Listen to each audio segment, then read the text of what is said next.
So welcome to the first episode of Breaking Boundaries podcast with me, Hannah. You may know me on Instagram as _Hannah's Health, and the lovely Loz. You may know me on Instagram as loz.v. So today, we're basically trying to build a platform for female bodybuilders. We want to get it out there for not just females, but also natural females, as we feel like there isn't a platform out there. So just to kick off, I guess, introduce yourself, Loz. What do you do? Oh dear. Right. Okay. So my name is loz.v on Instagram. I am I like to call myself a female bodybuilder. I feel like this is one of the things that's really weird, is that I feel odd calling myself a female bodybuilder. You know, like when you talk to people, this is the weirdest thing. If somebody asks me like, "What do you do?" I'm like, "Oh yeah, I'm a bodybuilder," and then they're like, "But you're a girl." Bodybuild. And then especially because we're natural as well, like I know I'm meant to be talking about myself, but this is the main thing of the podcast, is that it's this breaking boundaries and the whole like female bodybuilder thing. But especially because like you're natural, like when I'm in clothes, or like even when I'm in off season, I literally don't look like a train. Yeah, I was talking to someone today about it, and I was looking in the mirror like, bro, do you even lift? Do you even lift? Like, seriously. And like at the minute, you know, because I'm obviously like pulling back on food, I'm like so flat. I'm fat and I'm flat. It's like that first bit of prep, like you pull back. Not and the two favourite F's in the world, are they? Seriously, and I just look so small. I just look like I don't train, and it's horrible. But yeah, so where I'll sort of start with where I'm at right now, but I'm currently just in like a really long off season, basically, because I did my first show last year in bikini, and that was within the IFBB with two bros. And I guess for me, this is why I'm really passionate about natural bodybuilding. Like the reason why I did that was because I didn't know what my options were within bodybuilding. Like I really wanted to just be a bodybuilder, but I was like, I'm not big enough to do anything else. And I didn't know much about natural feds. So I was like, okay, the IFBB is my only route. I don't particularly want to go assisted to go up to figure. It looks like the only place I can realistically compete is in bikini, because that's where I can like fit at the moment. So I did that show last year, and it was a really good experience, but I just came out of it and I was like, that just wasn't me. And that's not where I want to go. I don't want to be in that class. But I didn't fancy going assisted. Obviously everyone has a choice in what they want to do, but I didn't want to do that. So I basically found out there was a whole world of natural bodybuilding that I just wasn't made aware of. So now my goal is obviously to transition over to figure. So I'm just taking like a really long off season now before I then compete. It's so exciting, mate. You're literally gonna blow them out the water. Yeah, well, I'm excited. It's one of those things where I'm like, I'm taking a long off season because I want to look good when I get on stage. But then at the same time, like you're never gonna be at that point that you want to be at. And you need to appreciate all the different parts of the journey. Like you can't, because if you got on stage and you were your best that you wanted to look, then what's the fun in that? Because then it's done. Yeah. You know what I mean? So yeah, definitely. So do you want to just update us on where you're at the moment? I want to know what you're doing. Cool. So I guess if you don't follow us from Instagram, I guess perfect background there. For me, my first season was actually in 2019. Which seems like forever ago. I actually thought I was going to be in bikini as well at first. Crazy. And then I got a coach. Don't laugh at me. I love it.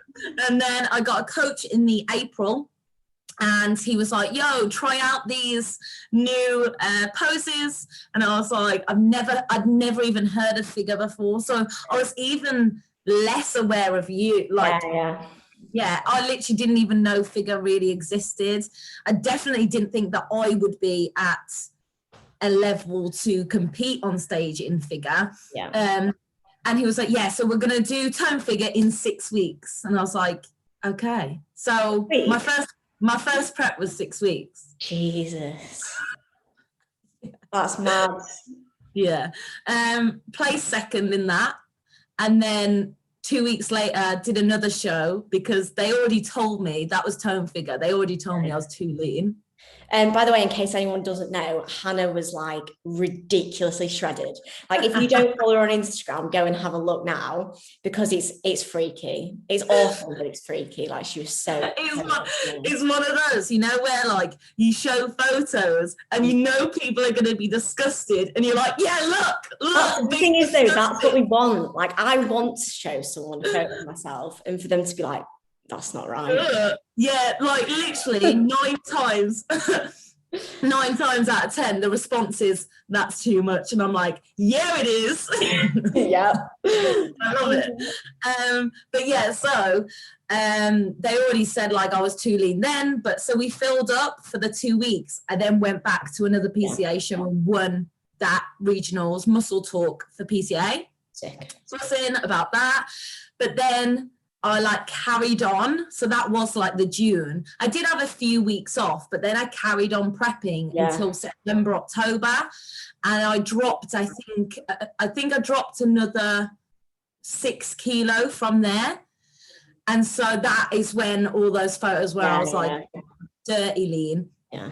Didn't actually place at those shows in September.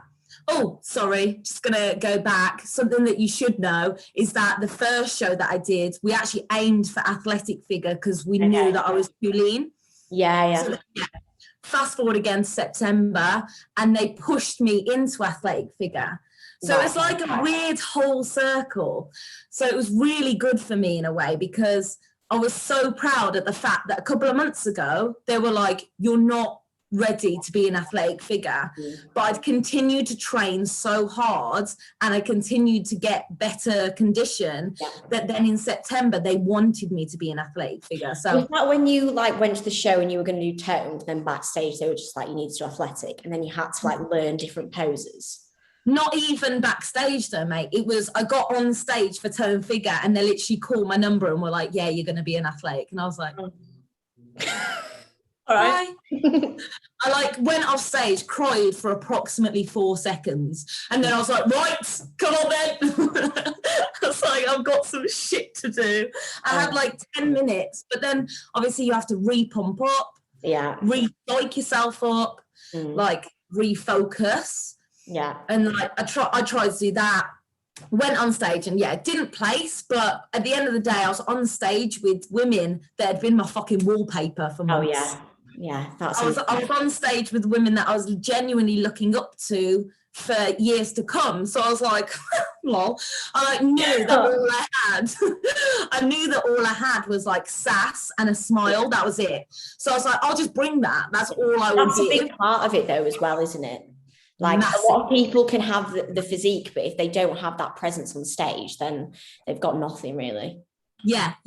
And I say that to literally anyone I talk to about posing. I think is so vital. But then going into October was PCA finals. And even though I hadn't placed in September, it was kind of, for me, it was almost like, well, the last hurrah. Let's give it all I've got. Let's see what we can do. But I wasn't expecting to place, obviously with not placing. So but went to the finals and I actually placed 6th in athletic figure. So absolutely mind blown. But then I knew that what was so good for me was straight up then I had that goal in my head. I knew exactly what I needed to do. I knew I needed to grow. So it's almost a good thing. You know how people do say your failures or you losing, like it's never a bad thing because it pushes you to that right direction. Exactly. And that is exactly what it did. I was like, well, I know what I need to do now. Knew that I needed a fuck off massive off season. So luckily for me, I hadn't planned on competing in 2020. With obviously Rona and everything that happened, and the plan was not a good year to compete. It was not a good year. No, I can imagine. Did any of yours get rearranged? Oh yeah. So I was meant to do I think I'd originally planned to do like a qualifier and then do either like the British finals or like the amateur Olympia or whatever it was. So my first show was meant to be in June. And obviously I didn't end up competing until September. But it was like, it was such a nightmare because they kept saying like, oh, we're going to have it in August, then we're going to have it the end of August, then we're going to have it September. And like for my first prep as well, I was like, honestly, this is just going on. And it was so uncertain. I think now we look at it and we kind of know, even if there's some uncertainties this year, we know a little bit more about how things work. But back then, like we had no idea. And it was pretty stressful, to be honest. And the show itself, was not like a normal experience. Like there was no audience. Like there was nothing else there. The weirdest thing as well was that I literally went in to my show. Like I'd go in, went on stage, was on stage for 5 minutes, came out, and I wasn't allowed in the venue at any other time. So I would just like wait in the car park, go in, pump up really quick, go on stage, come back out, and then I had to wait for my other class. I couldn't hang around. So it was just really weird. And that was the first show that I'd ever been to. Yeah, so that is so crazy. You're literally going to have the best time of your life though next time you have a competition, aren't you? Like, that's what you kind of got to think about. Yeah. Because for me, even though I didn't place at those shows in September, I actually would easily say that those were my favourite shows. Yeah, well, I didn't place either, and it was like, and it was a shit show in terms of like the fact there was no audience and stuff, but I still had a mint time. And I think that really shows something. Like if I'd have not placed and I was like grumpy and stuff, then you think this isn't for you. But like the fact that it was probably the worst circumstances ever and I still had a sick time shows that like this is what I love to do. And I think that's something really important as well. Yeah, I think so. Very similar to you, when I did come off stage, then obviously, decided I need to do that off season. But I also got introduced to that natural side as well. Because did you do any natural shows? No. This is going to be like my natural kind of debut, really. So yeah, because I was doing PCA and NFM was my first season. So yeah, I kind of then started looking into natural shows because obviously I didn't know what kind of level of condition or size or anything that I was going to bring. And I'd only ever known PCA. But now, obviously learning so much from not just Cuba, but like you and AJ and just so many people across the industry, it has really opened my eyes, especially to that natural side and also the kind of limitless side to it. Like, as long as you have that mentality, you genuinely can just fucking do anything. And I think that is what I'm almost addicted to. Like that process of being able to realize there's absolutely nothing that you can't achieve. No, you can just get better and better and better. But I think it is crazy, like the amount of opportunities though there is in like natural bodybuilding, because even like speaking to you, the fact that you didn't know and you just did PCA, it just blows my mind. I literally thought, like, it sounds terrible looking back thinking this, but I just thought it was like one natural fed. You can do a couple of shows with them, but it's nothing because all I know is the IFBB and all I know is the Olympia. Honestly, it wasn't until I went to Italy with AJ for his NBFI IMBA show. And we rocked up, and I remember we went to registration the day before, and I'm telling you, it was so sick. And this is in Rona as well. And like there were teams coming from like all over Europe, like from France, from Germany, and they were in like matching tracksuits, athletes, and they were all registering. And the show itself was sick.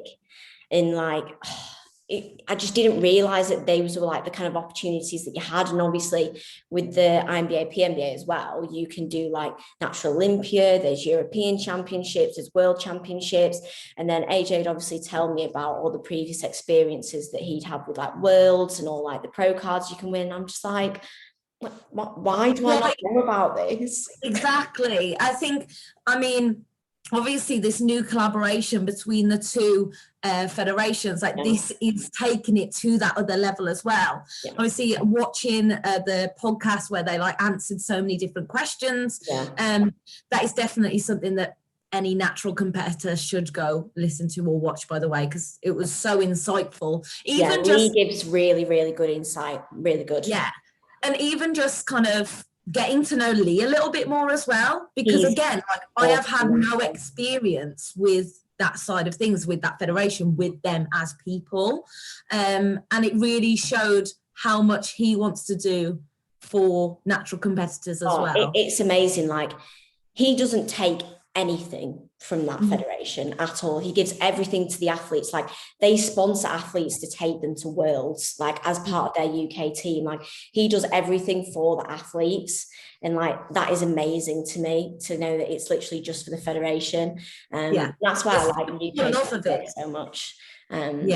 So I'm really excited about that move. And you're obviously going to be competing with them this year, but does that mean you're doing a bit of women's physique as well?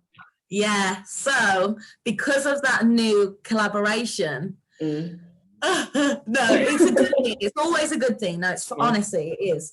Because of the new collaboration of the feds, like, it's meant that basically Fit Body, which was going to be like my category, I'd already decided that was mine. It basically, if people don't know, it is a conditioned figure, really. So I was so excited for that, because obviously in 2019 I just felt so out of place. I just felt like I didn't fit in toned, I didn't fit in athletic, I didn't fit in fucking bikini, I didn't fit in anything. So I was so excited to go into this Fit Body category, because I was like, this is finally something where I fit. Pardon the pun. However, they did take it out. So for me, the past couple of weeks, it's been like I've been playing with my own head.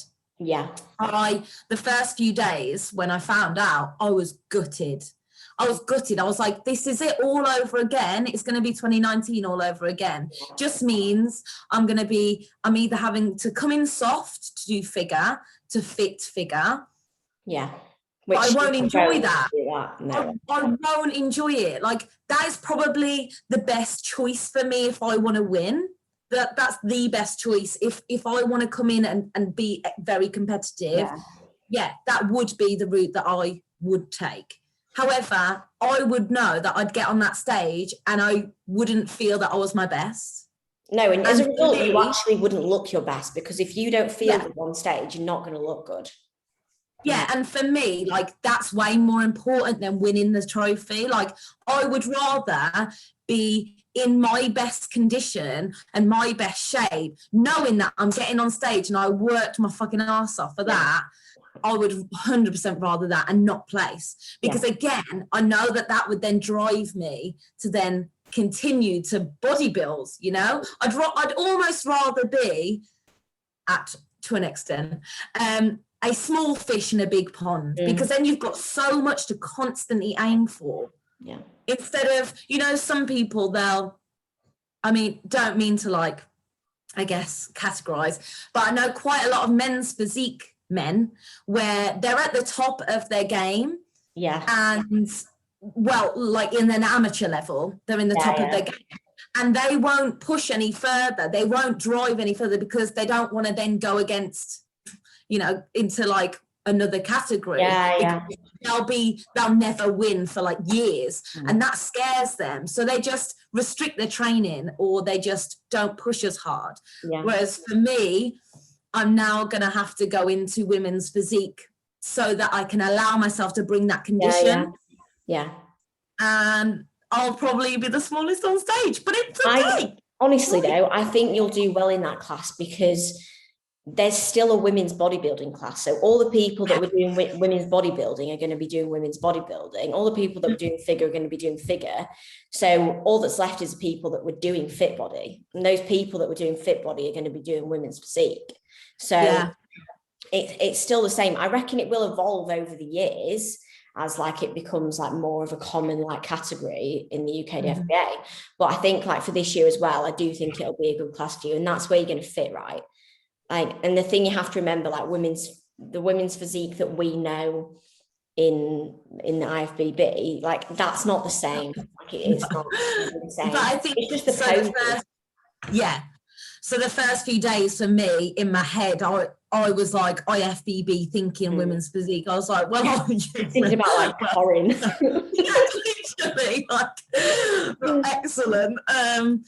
But obviously it's not the case, is it? So I then kind of got back out my head and I was like thinking at the end of the day, I do want to push for that condition. Yeah.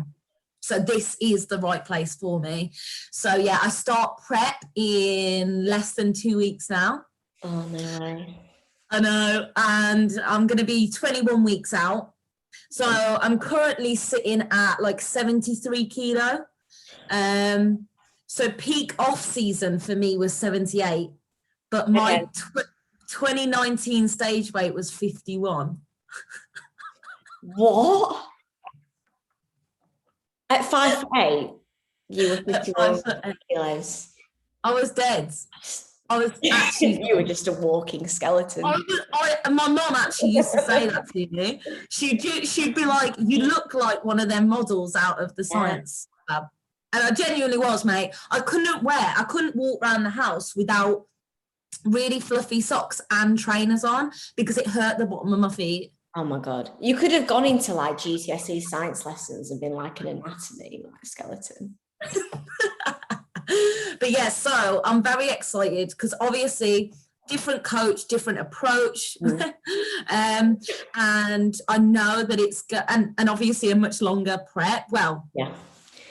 Instead of 6 weeks, 21 weeks, we're going to do it a lot slower.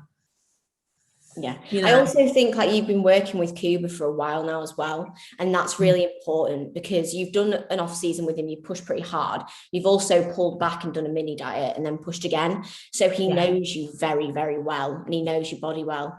And that's the most important thing that's going to probably give you a really successful prep.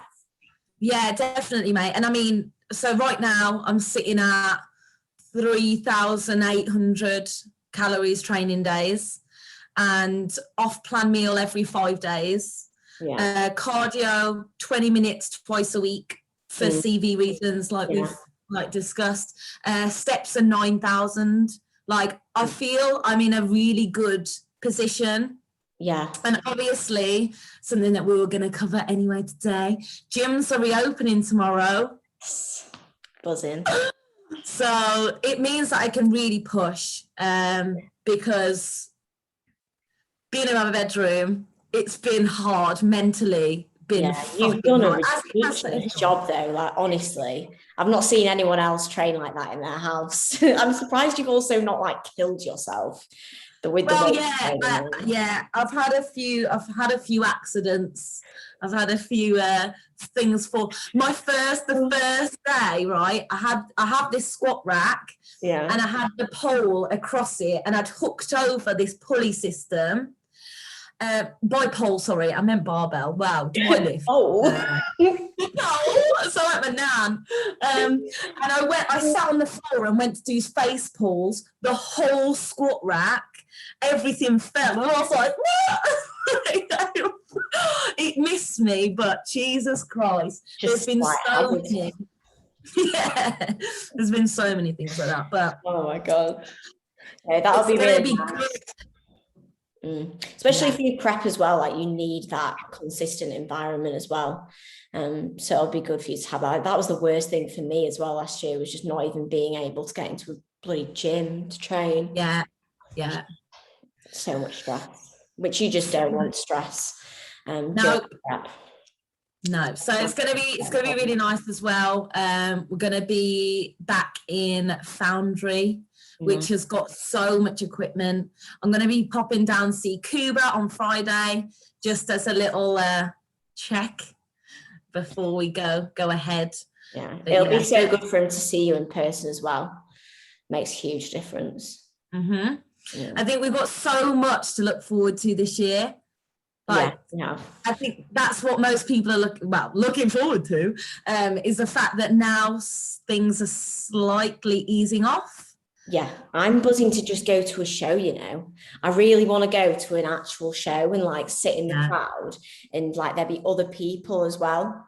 Because the only show that I went to was, obviously I went to the UK DFBA finals last year, but there was like hardly anyone in the crowd, which was and like AJ said to me, he was like, normally it's so like full here and it's busy and it's such a good environment, so I didn't get to see that. Then the Italy show was good, to be fair, because there were some people, but it's still not like a normal show.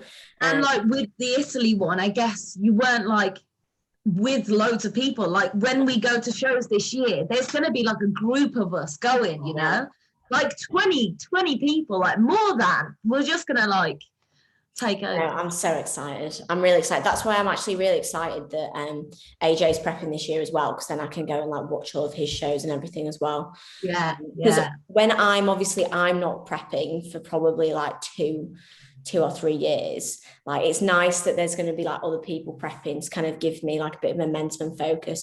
But equally, you know, I know a lot of people have different ideas about this, but I wouldn't want to be prepping at the same time that he's prepping. Really? Okay, that's interesting. I think maybe in the future, you know, but not right now, not while it's early days. Like, especially like what you still like each other. Yeah, I think like for this year, because obviously he's got really big goals at the moment as well. I want to just be able to support him as much as possible. And I think that if we were prepping together, I'd obviously be more focused on my prep too, and I wouldn't be able to give my full attention to his prep. So that's why I kind of want to do it like that. And he said the same thing about like when I prep for my show, he probably won't prep, especially because he obviously coaches me as well.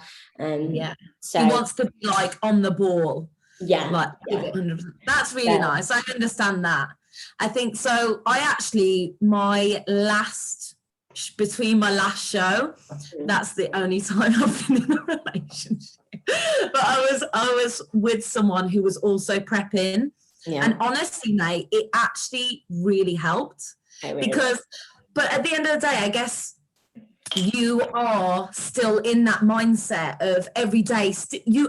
You're still in prep, but your show's ages away. It's prep every day, pretty much. It is prep every day. Like that is how we like to live our life. Like I do not think any less of anyone who decides to take their off season as a wildly more relaxed approach. At the end of the day, you can do what the fuck you want. Like as long as you're enjoying it, it's your life. But we are very similar in the fact that for me, this off season I know has been so good because I have lived it like a prep, and I genuinely think that's actually going to make this prep so easy, because all it's going to be is a reduction in calories. That's the thing. That's the only thing that changes: your calories and your expenditure. Your daily routine's not changed at all. So it should be, really. And so you'll just be lying there and you're like, well, your belly is going to be like fucking going next level, but other than that, there's no change. Whereas, so when I was in a relationship and we were prepping together, it did work, because we would go for really long walks to get our steps in, because we both had a fuck ton of steps to get, and we'd take our Tupperware. Do you know what I mean? Like in that sense. However, then when I went into off season and I still maintained that structure and routine, he went the complete opposite way, and we just couldn't. It just didn't work. Well, to be fair, I previously was in a relationship with someone where when I was prepping, he wasn't prepping, but he didn't bodybuild. So like that's probably the hardest thing to be in, is when you're in prep, so it's not even off season, it's like prep, and then that other person doesn't have any of that routine at all, like at any point. So that's probably like the hardest situation to be in. But like that's why now, like I can't imagine not being with a bodybuilder. Really? But I think that's because we obviously have like the exact same routine. Like everything is like exactly the same every day. Like our meals are basically the same, but just different quantities. Do you know what I mean? So See, I don't know, you know, if I'd almost be too selfish to be with another bodybuilder. Oh my God. Because I'd be like, I'm not gonna compromise my like say if they're like, oh, but my workout program is this, and this, I'd be like, well, to hits, mine's this, and this, and I'm not changing. Oh yeah. So, to be fair, I would be the same, but I'm obviously just lucky that he's also my coach. So it works out quite well. Yeah, that's true. That is otherwise, I'd be like, I'm not changing my training, I'm not changing my food. Yeah. No. In that way, if you've got like different beliefs, like if you have different beliefs on like training, you know, like someone's like low volume, high volume, or what you think about this, or I'd really get into an argument. I couldn't hack it. I just can't deal with the bullshit. I'm out. It would do my head in. It really would. Yeah. No, that's definitely a great avenue that I'm going to go down sometime, maybe, potentially, probably not. I'm just going to be forever alone. I don't care. When you're prepping though, you'll be focused on prepping though, and that's pretty much it. Yeah, but like you said, there's not going to really, my routine right now is so regimented that it won't phase me. I'm hoping. Have you been all right keeping your routine like pretty regimented throughout like all your off season? Yeah. So again, luckily for me, so my work, I work in the lab, don't I? So I've been at work every single day. So what I've done, obviously, I'd eat my pre an hour before I'd finish work. Okay. And then usually I would drive to the gym straight after work. Yeah. But I've just been driving home, getting changed while at home, getting my pre, going for a walk to the gym, but then walking back into my house and doing my training session. Oh, good. And so that, I think that has been why I've been able to also carry on training. Like I haven't missed a session except for when I actually got Rona.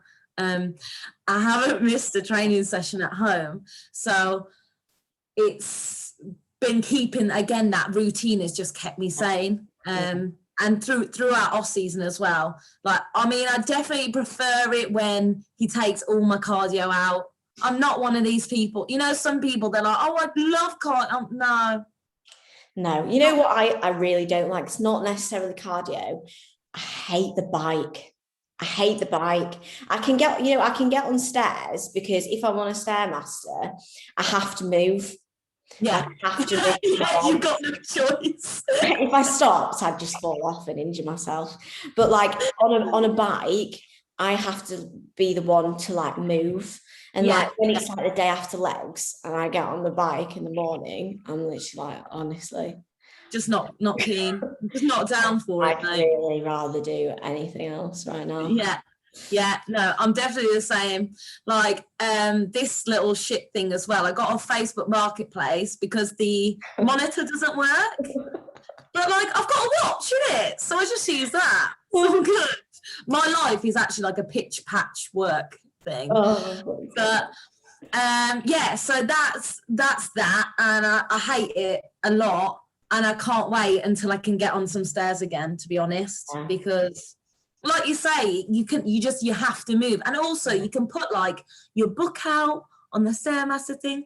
When I'm on that, you read a book on the Stairmaster? Yeah, I read while I do cardio. No, I do. That's not normal. But like, say it's like my one time to like zone out. And like if I'm on my phone, I'm just like, oh, it's just another time on my phone. I can barely see when I'm doing cardio. Never mind read. I'd be there like with the book on the bike. I'd be like knocking it off. Nah, mate. It's a skill. God, I wish I could do that. I'm literally there just dancing away. Nowhere. Yeah, I've got like drip marks all in my book. Books covered in sweat. Yum. Right. So I think that kind of covers what we're both about. We've both just heard us chat absolute shit. Yeah. But we're hoping that what we're going to do, we want to get some guests on. Obviously, as we've said, like we want to give a platform for natural female bodybuilders. That's the main thing that we want to share, because we just feel as though there's not much out there really. So it's for people to listen, for people to understand, and for people to share. So we want to get some guests on. Obviously we've asked some people, but if there's anyone that the listeners, like you guys that are listening, like want to have on or want to hear from, or if there's any topics, do just let us know, either in the comments or send us a message on Instagram. We'll obviously get that sorted. Yeah, exactly. Obviously, this has been a bit of an introduction into Breaking Boundaries podcast, but we are going to have a lot more structure, a lot more information to get out to you guys. And we aren't just, even though we want to have that platform for natural bodybuilders, we are going to have guests on that maybe aren't natural bodybuilders before anyone pipes up. Just because, honestly, it's so much more than that. It's all about like mindset and that kind of champion attitude towards training and bodybuilding. And that is the thing. There's just so many aspects to this. So this is exciting. I'm very, very excited for this. Yeah, we're excited to get this going. But thank you very much to everyone who has listened this week. And we will be back again next week. Yeah.